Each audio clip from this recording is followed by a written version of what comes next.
studios avec son invité. Bonjour Hanan pour présenter le thème de l'émission.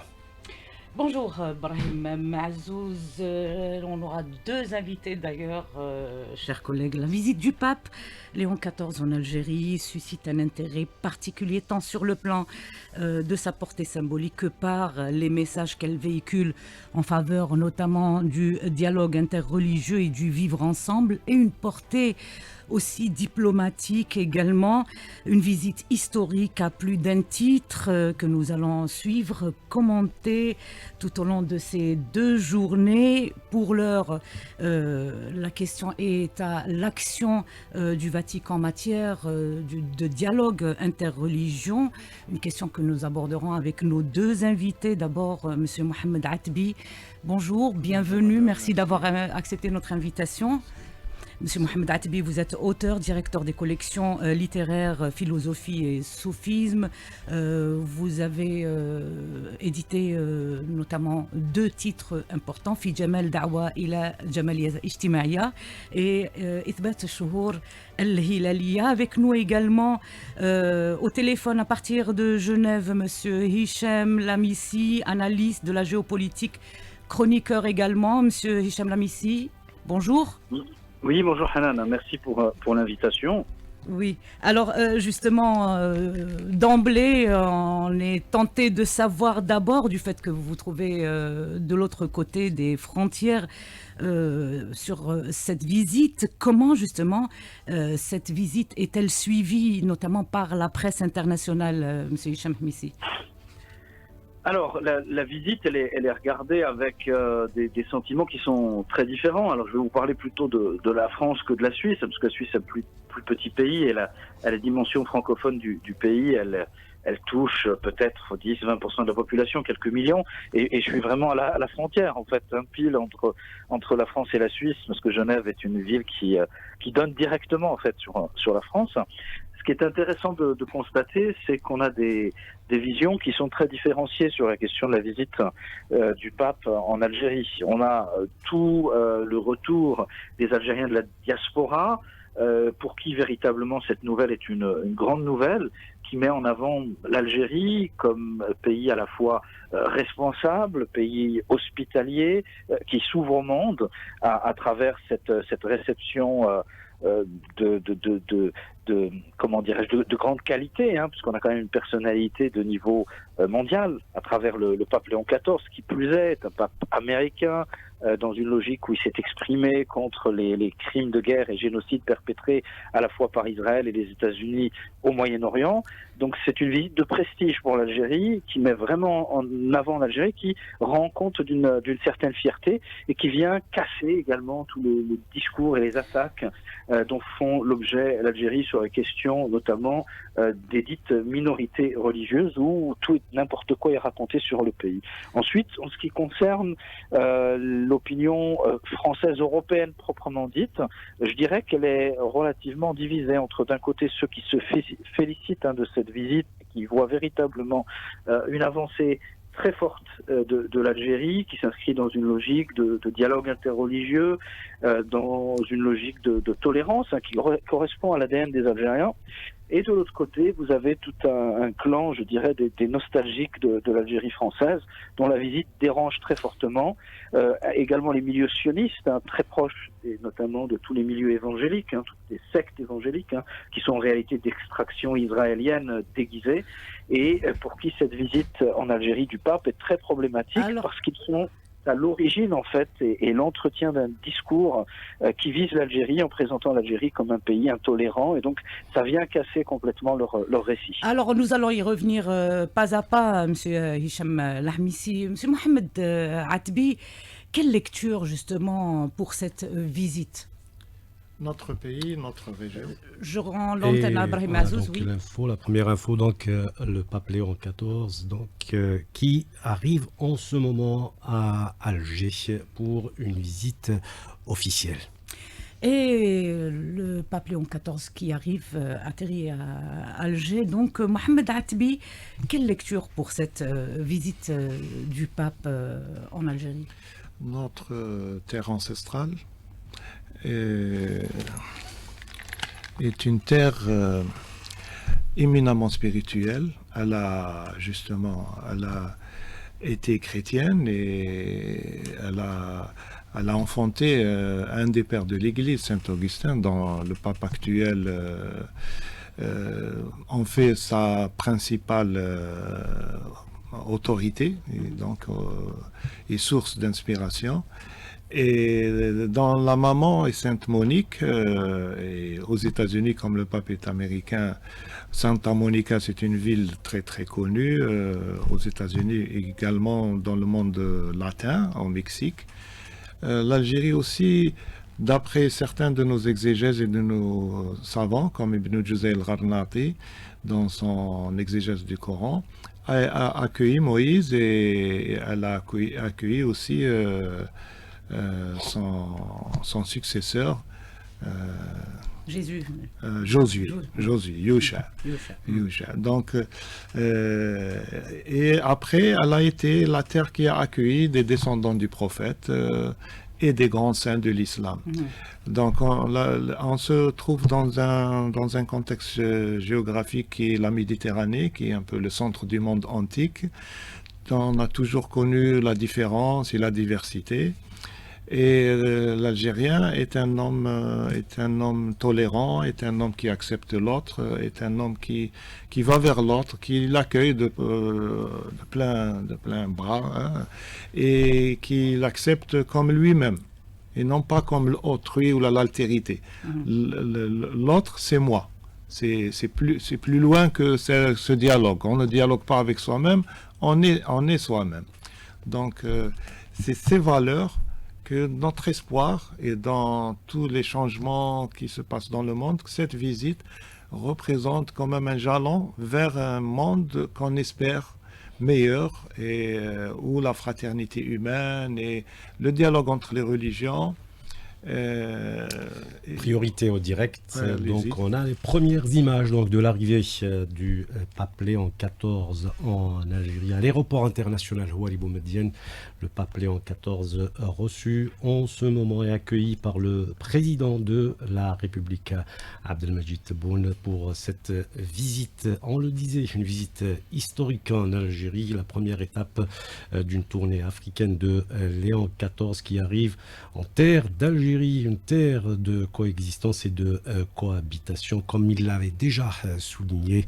Et il a rappelé également l'importance de cette visite entre les deux parties. Ce sont des liens d'amitié et de fraternité qui se consolident ainsi entre les deux parties à travers cette visite que le pape Léon XIV vient d'entamer. Fraternité, amitié et acceptation, Mohamed Atbi, c'est l'une des traditions ancrées dans la société algérienne depuis la nuit des temps. Oui, bien avant l'islam. Les peuples de la région ont été des peuples qui ont connu beaucoup de civilisations, qui se sont succédés. Et la Méditerranée, c'est une terre d'échange. Donc, qui dit échange, dit diversité, dialogue, vie commune, etc. Et pour revenir à nos traditions spirituelles, n'oublions pas aussi Monseigneur Dival, Monseigneur Tissier récemment décédé, et certains des prêtres de l'Église catholique qui ont été même les ambassadeurs de l'Algérie au niveau de certaines régions dans le monde pour défendre la cause nationale. Donc il y a tous cette bonne sœur et ces prêtres qui étaient humains, qui ont aimé cette terre et les gens. Et donc nous devons à ces exemples édifiants un retour de l'amour et un retour de la compassion et une amitié qui devrait être durable et éternelle. Alors justement, l'Algérie, il n'y a pas photo, terre irriguée par le sang noble des martyrs de la libération nationale, terre d'islam, terre d'accueil, terre des multiples civilisations qui l'ont traversée. L'Algérie est terre aussi de la diversité, du bien vivre, de l'acceptation. Monsieur Hicham Hmissi, dans l'histoire, et l'histoire de l'Algérie révèle tout ça, Monsieur Hmissi. Oui, tout à fait, hein. L'Algérie a été rappelée, est un pays, une terre d'une profondeur historique, hein, qui est multimillénaire, hein, n'en déplaise à certains nostalgiques de l'ère coloniale, hein. Les premières cités algériennes ont été fondées bien avant un certain nombre de grandes cités européennes, et ça dérange beaucoup de monde, hein. Il est important de le rappeler. L'Algérie, effectivement, a été une terre notamment liée au christianisme, hein, dans ses origines, et avant l'arrivée de l'islam, qui a été adopté très massivement par les Berbères, hein, qui font d'ailleurs les Berbères le premier vrai peuple de l'islam, entièrement islamisé dans l'histoire. Et quelque part, au-delà même des sources du christianisme, quelque part, on a également Monsieur les sources ici, un donc petit peu de l'islam. priorité au direct, nous avons donc les images de l'arrivée du pape Léon XIV à Alger, toujours au salon d'honneur. Il vient de franchir donc le salon d'honneur de l'aéroport international Houari Boumediene. Léon XIV a été accueilli à son arrivée par le président de la République, Abdelmajid Tebboune. Et donc on revient avec vous, Monsieur Oui. Hicham Hamissi, oui. Et Donc, toujours Les priorité échanges. au direct, donc au salon d'honneur, donc où le président de la République Abdelmajid Tebboune et le pape Léon XIV se trouvent en ce moment en présence des délégations des deux pays. Avec les membres du gouvernement, les présidents des deux conseils, les présidents des chambres parlementaires, le président du Conseil de la Nation, Azouz Nasri, le président de l'APN, Brahim Bourali, et également le président de la République qui salue également donc les invités de l'Algérie. Il y a également parmi la délégation le général d'armée, chef d'état-major de l'ANP, Saïd Chengriha, que le pape Léon XIV salue en ce moment. Et également Boualem, le chef de cabinet de la présidence de la République, présent également le ministre des Affaires étrangères en ce moment, Ahmed Attaf, salué également par Léon XIV. Les images qui nous parviennent toujours du salon d'honneur de l'aéroport Houari Boumediene à Alger, à l'arrivée de Léon XIV pour une visite officielle. الآن تحية العلم.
Voilà, donc nous avons suivi donc l'arrivée du pape Léon XIV à Alger, accueilli à l'aéroport international Houari Boumediene par le président de la République, Abdelmajid Tebboune.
وبعد C'était donc les hymnes des deux pays, l'hymne du Vatican et l'hymne national. On est donc au niveau du salon d'honneur de l'aéroport international Wali Boumediene à l'arrivée du pape Léon XIV, reçu en ce moment par le président de la République Abdelmajid Tebboune. Une visite officielle, une visite historique pour le pape Léon XIV dans une tournée africaine, cette visite en terre d'Algérie, terre de coexistence et terre de coexistence et à cette occasion justement la chaîne 3 donc vous propose depuis 9 heures des émissions spéciales. Il est 10h21 sur Alger chaîne 3, toujours les images qui nous parviennent de l'aéroport Wali Boumediene d'Alger au salon d'honneur ou la garde républicaine. Salut donc l'arrivée du pape Léon XIV. Voilà donc le président de la République Abdelmajid Tebboune et le pape Léon XIV donc qui salue une nouvelle fois les délégations des deux pays, la délégation algérienne présente au salon d'honneur de l'aéroport Wali Boumediene, les membres du gouvernement qui saluent le pape Léon XIV ainsi que le président de la République. À l'arrivée donc du pape Léon XIV, il y a eu également la délégation du Vatican. Tout à l'heure, elle a été saluée également par le président de la République. Cette visite officielle en Algérie du pape Léon XIV qui vient d'entamer donc cette visite officielle. Toujours les images qui nous parviennent de l'aéroport Wali Boumediene, le salon d'honneur et les délégations qui saluent toujours le pape Léon XIV et le président de la République. Il s'agit des membres du gouvernement en ce moment. Donc la visite du pape Léon XIV en Algérie, la première, elle fait partie d'une tournée en Afrique et toujours les membres du gouvernement qui saluent le pape Léon XIV ainsi que le président de la République Abdelmajid Tebboune qui a accueilli le pape au niveau de salon d'honneur de l'aéroport international Wali Boumediene. Léon XIV, donc le pape Léon XIV qui a tenu à visiter en premier la terre d'Algérie, terre de paix et de coexistence. Toujours les images qui nous parviennent de l'aéroport, les délégations qui saluent le pape Léon XIV ainsi que le chef de l'État Abdelmajid Tebboune. Il s'agit des membres du gouvernement.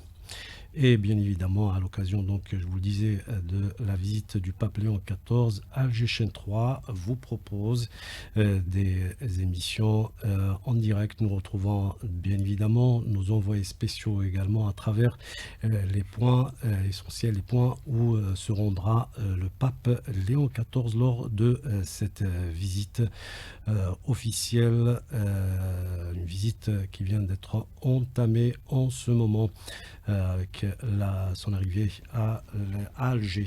Il a été accueilli donc à son arrivée par le chef de l'État Abdelmajid Tebboune. Et on revient à notre émission avec Hanan Seissi et ses invités. Et bien évidemment, toujours priorité en direct, on vous commentera toutes les images qui nous parviendront tout à l'heure. Et nous revenons à nos invités, nos deux invités, Mohamed Atbi, notre invité ici en direct des studios, et Hicham Lahmissi. Monsieur Hicham Lahmissi, justement, nous évoquions cette histoire de l'Algérie en tant que terre d'accueil et d'acceptation. C'est ancré dans l'ADN de l'Algérien, finalement, monsieur Lahmissi. Oui, tout à fait. Donc le collègue universitaire a bien mentionné la profondeur historique en termes confessionnels de l'Algérie. L'Algérie, terre multimillénaire, qui est aussi l'un des grands berceaux du christianisme, notamment avec certaines figures importantes. On parle très souvent de la figure la plus importante, l'un des grands docteurs de l'Église, comme on l'appelle Augustin, donc nommé Saint Augustin par les chrétiens, qui est vraiment le père spirituel de l'Église catholique, bien avant l'heure de ce qui deviendra officiellement l'Église catholique avec la rupture avec Constantinople et l'orthodoxie chrétienne. Et ce qui est intéressant, c'est qu'effectivement, dès les origines, l'Algérie a été plurielle à l'époque de l'Antiquité, à travers notamment la christianisation d'une partie du Maghreb et de l'Algérie, même si ça n'a toujours pas été évident, notamment l'époque où les Berbères christianisés, qui étaient donatistes, avaient été massacrés, notamment par ce même Saint Augustin, au nom d'une vision qui était une vision très liée à l'unité de l'Église, puis plus tard avec l'islam, dans sa logique de tolérance à l'égard notamment de ce qu'on appelle les religions du livre, puis l'accueil des populations juives qui ont été chassées d'Espagne en Algérie, qui met en évidence toute la pluralité, toute la tolérance de l'Algérie, et qui se perpétue jusqu'à aujourd'hui, malgré les affres de la décennie noire qu'on a connue dans les années 90 avec toute cette espèce d'organisation terroriste qui ont porté atteinte à l'image de l'islam, qui tout au contraire est une religion absolument tolérante et que l'on retrouve à travers les expressions traditionnelles de l'islam, à travers ces congrégations soufis. Je pense notamment à la confrérie alaouia, qui est à l'origine du discours interreligieux à l'époque du Cheikh al-Alaoui, déjà, il y a plus de 100 ans en arrière en Algérie, et qui a fortement contribué justement à la mise en évidence de ce rapprochement entre les différents cultes dans le monde. Monsieur Hicham Laoui, l'Ahmissi, on a bien saisi votre message. Monsieur Mohamed Atbi, l'Algérien a de tout temps, on peut le dire aujourd'hui, qu'il a de tout temps été non seulement de bon accueil à tout message de paix, mais aussi exportateur du message de la paix, Monsieur Mohamed Atbi. Justement, on a l'image récente de l'émir Abdelkader au 19e siècle qui a porté ce message de paix, de tolérance, d'amitié, d'amour de l'autre. Quand ici, là, en pleine guerre contre l'invasion française, il a eu un comportement qui n'existait pas sur toute la terre envers les prisonniers de guerre. C'était un comportement qui est porteur de ces valeurs qui sont maintenant connues vis-à-vis des prisonniers de guerre et qui ont été reprises par la Convention de Genève, justement. Et puis après, une fois dans son exil damascain, il a défendu les chrétiens contre des musulmans qui allaient les agresser, ils allaient les assassiner, etc. Donc, au XXe siècle, on a eu la figure justement du Cheikh al-Alaoui, qui est un saint aïssaoui, comme on dit.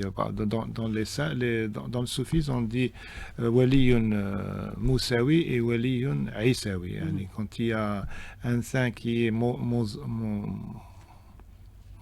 il ressemble à Moïse, c'est-à-dire qu'il est plutôt dans la loi, et à travers la loi, il va vers la foi. Et il y a un saint jésuite, si on peut dire, Aïssaoui, qui, à travers l'amour, il revient vers la loi, et la loi donc empreinte de cet amour. Donc, Cheikh al-Alaoui, dont beaucoup de disciples sont d'origine chrétienne et qui n'ont pas perçu le fait d'embrasser cette nouvelle spiritualité, pas tout à fait nouvelle pour eux en fin de compte, mais comme une continuité de leur chrétienté, comme Mohammed sallallahu alayhi wa sallam est le continuateur de tous les prophètes et notamment de son prédécesseur Jésus. Donc il y a cette vision est totale, globale, d'une continuité, d'une seule humanité. En fait, dans le Coran, toute l'humanité est une seule nation, en fin de compte. Et dans ce sens, on devrait toujours focaliser sur ça, d'abord. C'est l'humanité qui prime. Ce qui prime, voilà. Quand l'imam Ali a envoyé son prince ou son wali sur l'Égypte, il lui a bien dit que parmi la population, il y a des frères de ta religion et il y a aussi des frères dans l'humanité. Attention à ne pas faire l'égalité, etc. Donc son discours est connu, il est même maintenant au niveau de l'ONU. Et donc toutes ces valeurs qui ont été matérialisées en quelque sorte en action à travers l'Imam Abdelkader et beaucoup de nos hommes et de nos femmes qui ont eu ces valeurs en eux-mêmes. Donc on devrait maintenant l'Algérie les porte comme un flambeau. Il y a un renouveau en Algérie, toujours elle se renouvelle, la vie continue. Et ce renouveau, il veut être porteur de cette paix et de cet humanisme. Et aussi comme un témoignage contre les dérives qui se passent dans l'humanité, tout ce qui se passe en Palestine, l'agression du Liban et de l'Iran, et le colonialisme, le néocolonialisme, etc. C'est les droits de l'homme. Les droits de l'homme, voilà. Alors, Monsieur Lahmissi, justement, en parlant de l'Algérie, de ses principes fondamentaux en matière de législation, notamment la liberté du culte est consacrée dans notre loi fondamentale, et on le voit quand on visite les édifices, par exemple les églises, l'entretien des églises, la protection des citoyens, y compris les non-musulmans. C'est un principe que l'Algérie défend avec ferveur, Monsieur Lahmissi? Oui, tout à fait. L'Algérie est un pays très tolérant qui reconnaît l'existence des religions traditionnelles, il est important de le rappeler. On ne peut pas comparer un pays comme l'Algérie qui entretient effectivement les grands lieux de culte chrétiens. Il suffit juste d'aller se promener au niveau de la basilique de Annaba, basilique Saint-Augustin ou Notre-Dame d'Alger, pour voir en fait la qualité des travaux qui sont menés très régulièrement pour assurer en fait un état quasi irréprochable de ces lieux de culte. Si l'on compare par exemple avec les pays du Golfe, vous avez dans certains pays 20 à 30% de la population qui est chrétienne, qui ne dispose d'aucun lieu de culte chrétien, alors que l'Algérie entretient ces lieux de culte alors qu'on a peut-être une population qui dépasse à peine les 10 000 chrétiens sur l'ensemble du pays. C'est dire combien l'Algérie fait des efforts en la matière et s'inscrit dans une logique qui est une logique de respect des autres cultes, et c'est un point qui est très important à relever effectivement. Et le dialogue interreligieux dans tout ça, M. Mohamed Atbi, le dialogue interreligieux a été aussi un des principes que l'Algérie a défendu, on l'a vu à travers l'histoire, M. Mohamed Atbi. Oui, effectivement, et maintenant aussi à travers la tariqa alaouia qui est porteuse de ce message au niveau de l'ONU, au niveau de toute l'humanité, et qui a institué en quelque sorte le vivre ensemble, donc et qu'elle porte tous les ans et continuellement, et ça c'est quelque chose qui n'est pas importé ou quelque chose qui vient de nous. Ça vient de nous, de notre spiritualité, de notre histoire. Et l'Algérien, c'est quelqu'un de sympathique, c'est quelqu'un de bon, de foncièrement bon, et il est exprimé partout. Tous les gens qui viennent visiter l'Algérie, ils sont étonnés de cette bonté, de cette ouverture, du bon accueil, du bon accueil, sans arrière-pensée, etc. De l'Algérien le plus simple, le plus anodin. Voilà. Alors, l'Algérie, terre d'accueil, l'Algérien accueillant, on est connu par l'hospitalité, qui dit algérien dit hospitalité automatiquement. Il y a aussi cette action sur le plan international, une diplomatie proactive qui est fervente lorsqu'il s'agit de défendre les droits de l'homme, le droit des peuples à l'autodétermination, contre le colonialisme. priorité, Hanan, en direct, donc en ce moment, donc les premiers entretiens tête-à-tête entre le président de la République, Al-Majid Tebboune, et l'invité de l'Algérie, le pape Léon XIV, toujours au niveau du salon d'honneur de l'aéroport international d'Alger. Retour donc au studio, à l'émission. On disait donc sur la question de la diplomatie algérienne, une diplomatie qui part sur des bases et des principes fondamentaux, à savoir la défense des droits de l'homme. Aujourd'hui, l'Algérie s'inscrit en droite ligne de ce principe contre vents et marées, il faut le dire, Monsieur Mohamed Atbi, Monsieur Lahmissi. La question est pour les deux. Vous pouvez nous donner aussi votre avis, votre lecture sur cette diplomatie aujourd'hui qui est dans la défense des droits de l'homme contre vents et marées, Monsieur Hicham Lahmissi. L'Algérie s'inscrit dans une diplomatie qui est une diplomatie de la modération, une diplomatie de la reconnaissance et de l'égalité entre toutes les parties. Et surtout, elle s'inscrit dans l'un des droits de l'homme les plus importants et qui est validé par le cadre du droit international, notamment le droit international humanitaire. Et j'ai envie de dire que dans toutes les polémiques auxquelles on peut être confronté, s'il y a un élément premier auquel il faut donner une importance toute particulière, c'est celle du respect du droit international humanitaire qui est actuellement violé d'une façon absolument sauvage par à la fois Israël et les États-Unis au Moyen-Orient, qui bombardent des hôpitaux, qui bombardent des écoles, au détriment de toutes les règles historiques. C'est la paix que l'Algérie a de tout temps défendue, Monsieur Lahmissi. C'est la paix. La paix est est le principal objectif de l'Algérie aujourd'hui, instaurer la paix, considérée comme exportatrice de la paix. Voilà, c'est ça le premier droit de l'homme, entre guillemets, parce qu'on instrumentalise cette question en jouant sur les questions sociétales, les questions des minorités, notamment à travers un discours occidental qui déstabilise les pays du Sud, alors que les premiers vrais droits humains, les premiers vrais droits de l'homme, c'est les droits à une dignité économique, c'est les droits à être respecté dans sa souveraineté et ne pas être agressé par une puissance étrangère parce que plus puissante ou disposant d'éléments militaires qui leur permettent de le faire. Et donc l'Algérie dénonce toute cette hypocrisie et en cette façon, l'Algérie est plutôt championne des droits de l'homme à l'échelle mondiale, contrairement à d'autres grandes puissances qui se vantent d'être les parrains des droits de l'homme et qui en réalité instrumentalisent ce sujet pour aller détruire les autres.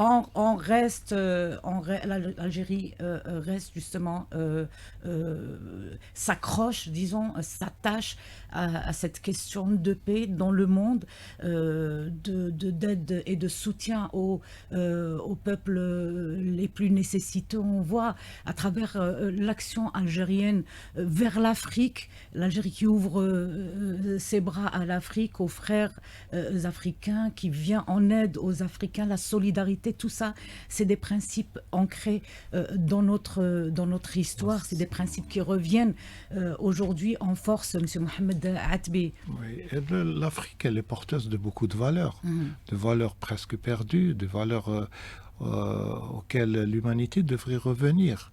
L'Afrique est peut-être le continent qui porte cet espoir, parce qu'il n'a pas oublié, l'Afrique n'a pas oublié les valeurs fondamentales de l'être humain. L'Afrique, cette Afrique noire qu'on dénigre et qu'on méconnaît. Et l'Algérie fait partie de cette Afrique. Donc les civilisations humaines, des fois dans leur développement et à partir d'un certain stade, ils ont tendance à oublier les racines de cette humanité. Et donc l'Afrique est l'avenir de l'humanité, l'avenir de toute la Terre. Pas seulement en ressources minières ou autres, mais surtout en ressources humaines. Pas dans le sens entrepreneurial, mais dans le sens culturel et cultuel, et spirituel aussi. Il n'y a pas que, même dans les religions traditionnelles africaines, il y a ces valeurs justement, ces valeurs authentiques, ces valeurs profondes. Donc l'Algérie qui est porteuse de cette, elle tient à rester, à être stable pour défendre la veuve et l'orphelin, comme on peut le dire. Et ça dérange un peu certains porteur de contre-valeurs dans notre humanité.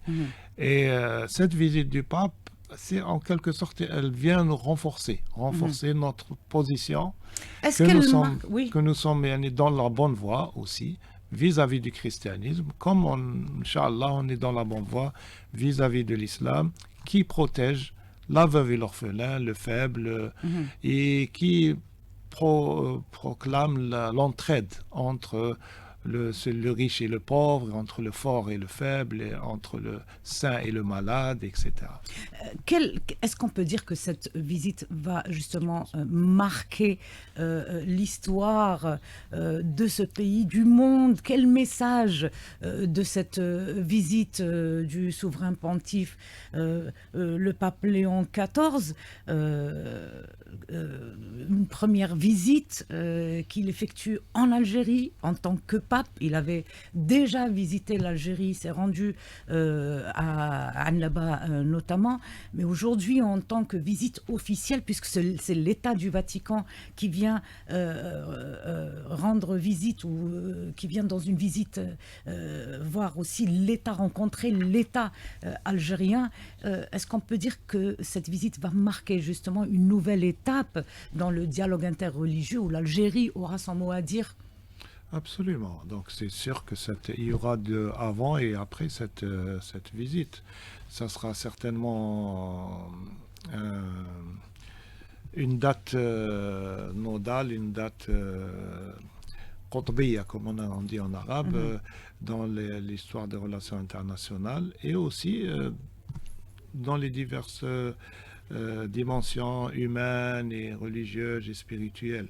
Mais l'Église catholique a toujours été témoin, a toujours été associé au peuple algérien dans les bonnes périodes et les mauvaises périodes. Donc durant notre décennie noire, les prêtres sont restés dans leur église, dans leur monastère, etc., malgré la violence qui sévissait dans certaines régions du pays. Et d'ailleurs, ils ont payé de leur sang et de leur vie, comme les autres Algériens ont payé de leur vie, en défendant leur droit d'exister, le droit d'être là, dans cette terre, parmi leurs frères musulmans. Voilà. Monsieur El Hamissi, quel message peut-on voir justement, quel message adressé au monde peut-on voir dans cette visite? Est-ce qu'on peut parler de messages en matière de coexistence des religions? Quel est le message qu'on peut entendre? Il y a un message politique et symbolique qui est très fort à travers le choix du pape de commencer sa visite en Afrique, sa tournée africaine par l'Algérie. C'est-à-dire qu'il reconnaît d'un certain point de vue la dimension modératrice, médiatrice et équilibrée du positionnement algérien à l'échelle internationale, alors même où le pape Léon XIV, rappelons-le de nationalité américaine, refuse de répondre aux invitations des certaines parties occidentales, notamment les États-Unis et Israël, en dénonçant les politiques militaristes qu'il mène actuellement. Pour le cas présent, monsieur El Hamissi, pour le cas présent. Et le fait qu'il ait choisi l'Algérie, eh bien, est une forme de réponse en réalité qui est claire et nette. C'est-à-dire que le pape choisit de se rendre dans un pays qui est un pays marqué par sa dimension pacifique et sa dimension d'ouverture à l'égard du monde. L'Algérie a toujours apporté un discours qui est un discours de respect des souverainetés, de respect des États, de respect des populations, et ça c'est un point essentiel, d'autant plus que l'Algérie est à la croisée des dimensions identitaires. C'est à la fois un pays qui est pays musulman, un pays de la rive sud de la Méditerranée, pays méditerranéen, et pays intrinsèquement africain, avec une profondeur africaine très importante, notamment dans son sud. Et donc, ce n'est pas pour rien que c'est le pays qu'a choisi Léon XIV. Et puis en même temps, c'est un pays qui répond également d'une profondeur historique liée à l'existence d'un christianisme originel qui a existé et prospéré en Algérie, notamment durant l'époque de l'Antiquité,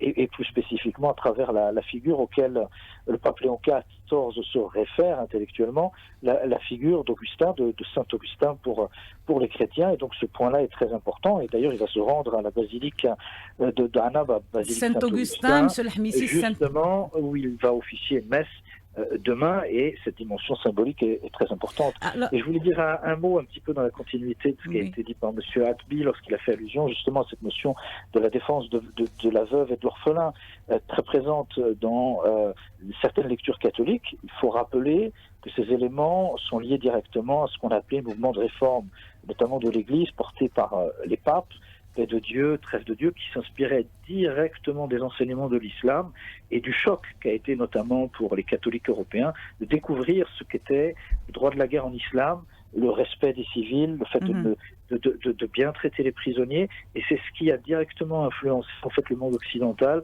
à travers les valeurs de la chevalerie et cette notion de la protection du veuve et de la veuve et de l'orphelin qui vient en réalité directement d'islam.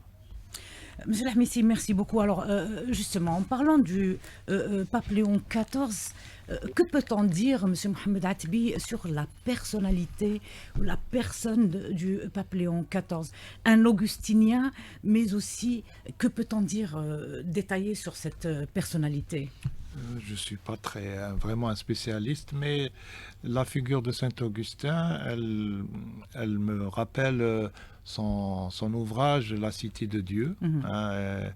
Nous avons aussi dans la culture islamique El-Farabi qui a écrit La Cité vertueuse. Donc, on peut dire que c'est une utopie, mais il nous faut ces utopies pour avoir des valeurs radicales auxquelles on aspire pour arriver à réaliser, du moins le plus possible, de cette cité vertueuse dans chacun de nous, dans les cœurs et dans la société, dans nos familles, dans nos quartiers, dans nos villes, dans nos pays, dans nos régions. Et Saint-Augustin est un grand théologien. L'émir Abdelkader aussi est un grand théologien. Je pense que ce discours de haute voltige, entre guillemets, est dans la source, c'est cette Algérie, cette Afrique du Nord, qui n'est pas assez mise en valeur. Saint-Augustin qui s'inspirait, on rappelle le contexte d'abord, né en 354, décédé en 430. Saint-Augustin qui a suivi des études en rhétorique à Mador, à Carthage, Milan, son voyage l'amène à Milan, à Rome, et il revient aux sources pour enseigner, s'inspirer davantage. Mais on dit de Saint-Augustin qu'il était profondément attaché à son africanité. Donc un Algérien attaché à son africanité, est-ce que justement ces valeurs sociales qu'il avait déjà avant l'islam, c'est ces valeurs-là qui ont fait de Saint-Augustin aujourd'hui ce père spirituel de l'Église catholique, des catholiques?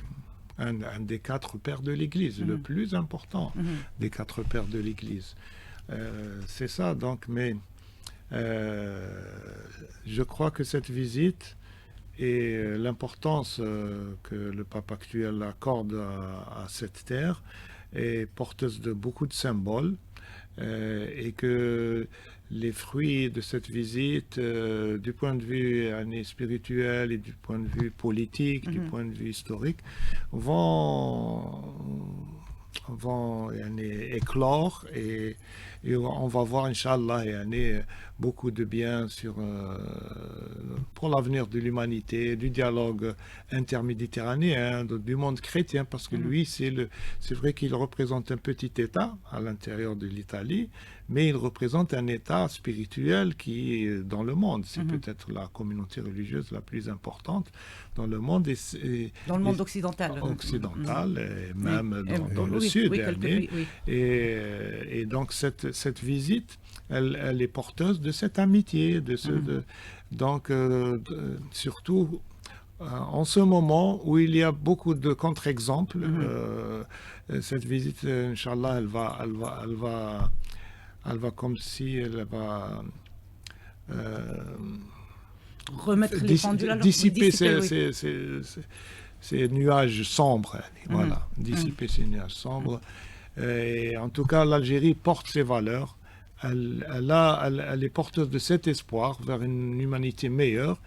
Et tout en étant forte, elle est aussi clémente, elle est aussi porteuse d'amour et d'amitié envers toute l'humanité. C'est Voilà. une visite qui sera suivie par des millions de personnes de par le monde. D'ailleurs, la presse internationale, on a fait l'écho ce matin, plusieurs titres, Hanan, ont évoqué cette visite, une visite qui s'inscrit dans une dynamique de dialogue interreligieux et de rapprochement entre cultures. Plusieurs titres soulignent d'ailleurs la dimension symbolique de cette visite, présentée comme un moment de mémoire et d'ouverture avec des étapes prévues à Alger, à Annaba et sur les traces de Saint-Augustin. On rappelle que vous êtes toujours en direct avec nous pour donc ces émissions spéciales à l'occasion donc de l'arrivée du pape Léon XIV en visite officielle en Algérie. Et le premier point de cette visite, le sanctuaire des martyrs, Maqam Shahid. Je ne sais pas si on a en direct avec nous notre envoyé spécial Yastel Rini. Je disais qu'il y aura plusieurs points lors de cette visite, notamment donc le sanctuaire des martyrs. Le premier point de cette visite officielle, nous avons en direct avec nous notre envoyé spécial Yastel Rini. D'un moment à un autre, on attend l'arrivée du pape Léon XIV, sanctuaire des martyrs. Lies, bonjour. Bonjour Brahim. Donc vous êtes en direct avec nous sur place, donc on attend l'arrivée du pape Léon XIV pour ce premier point de cette visite officielle, Yes. Absolument Brahim, et tout est fin prêt à quelques instants de l'arrivée du pape au niveau du monument emblématique de la capitale, symbole de la mémoire nationale et du sacrifice pour l'indépendance. Sur place, les citoyens sont présents pour assister à cet événement inédit. L'arrivée du souverain pontife est attendue avec la présence des représentants de la société civile et des étudiants notamment. Les soldats de la garde républicaine sont là, figés au pied du monument. Après son arrivée et le dépôt d'une gerbe de fleurs, le chef du Vatican prononcera un discours au pied du monument. Cette première halte sera hautement symbolique, Maqam Shahid, qui accueillera un moment d'une rare intensité. Cette visite marque un moment fort dans les relations entre l'Algérie et le Vatican. Elle s'inscrit donc dans une volonté de renforcer le dialogue interreligieux et de promouvoir les valeurs de paix et de coexistence. Merci Yastel Rini. On vous retrouvera bien évidemment tout à l'heure, une fois le pape Léon XIV arrivé au sanctuaire des martyrs à Alger, qui accueille donc depuis ce matin le pape Léon XIV pour une visite officielle. Il a été accueilli à son arrivée à l'aéroport international Houari Boumediene par le président de la République, Abdelmajid Tebboune. Les deux responsables ont eu les premiers entretiens en tête-à-tête au niveau du salon d'honneur de l'aéroport international Houari Boumediene. Et vous suivez depuis 9h nos émissions spéciales à cette occasion, et depuis 10h avec Hanan Sessi et ses invités. Et des entretiens, un accueil chaleureux réservé au souverain pontife, ce qui est tout à fait naturel au vu de son importance sur le plan international. Aujourd'hui, alors que la question identitaire se pose à travers le monde, l'Algérie regagne ou se place-t-elle aujourd'hui, M. Mohamed Atbi, dans la dynamique du dialogue interreligieux à l'échelle internationale? C'est une question qui vous est adressée. Il y a un regain d'intérêt pour les études de religion comparée, les études dans le soufisme par exemple. Il y a des thèses qui comparent entre certains des saints chrétiens et des saints musulmans. Des études qui comparent entre le soufisme et l'hindouisme, etc. Il y a tout, y compris ici en Algérie, dans nos universités. Et je pense que l'Algérien commence à se rendre compte qu'il appartient à une terre qui a une tradition académique, spirituelle, intellectuelle, qui n'est pas des moindres. Et nos éruditions ont toujours été assez spécifiques et de très grand niveau. Et nous espérons que cette visite va renforcer cette tendance, parce que si on veut se connaître, il faut connaître l'autre, c'est le miroir. L'autre, c'est son miroir. L'autre, c'est le miroir de nous-mêmes. C'est lui qui nous permet de mieux nous connaître et mieux nous voir soi-même.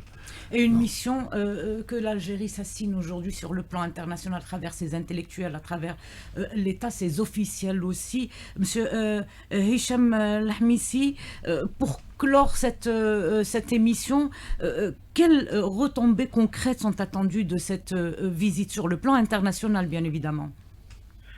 Sur le plan international, cette visite vient avaliser vraiment la position de médiateur de l'Algérie, la position de l'Algérie en tant qu'État responsable, à une époque qui est marquée justement par la montée des tensions et un espèce de délirium collectif avec l'émergence à peu près partout d'idéologies extrémistes et de volontés de guerre.